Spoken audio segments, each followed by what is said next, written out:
it Jillian or?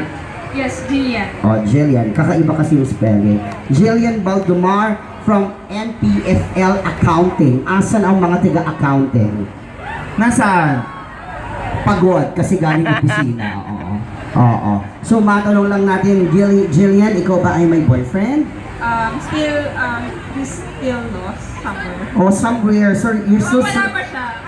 Yun, naghahanapan kami. Ay, naku, ang pag-ibig ay hindi hinahanap kung saan dumarating yan para sa iyo. O, maganda ka naman. Kung sakaling bibigyan ka ng pagkakataon, anong gusto mo sa isang lalaki? Physical characteristics. Oh, physical. Gusto mo yung matangkad.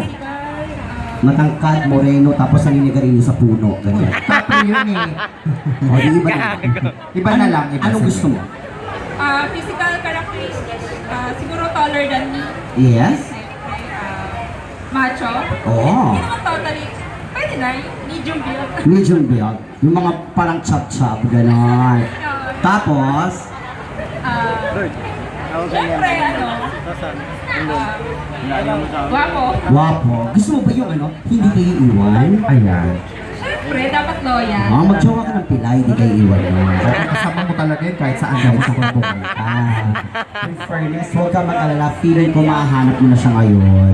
Ang dami kasi. Sino bang single dito? Pwede pumalakpak lahat ng single Mga single na boys? lalaki, palakpakan girls naman. Ang dami. Naku, mukhang pag-uwi mo mamaya ay maraming manliligaw sa'yo. Oo. You're from accounting, so you must be very good in mathematics. Siyempre, matalino yan eh. I love math. You love math. Kasi most of the people nowadays hindi talaga mahilig sa math. Ang tanong ko sa'yo ay may patungkol sa mathematics. Ayan.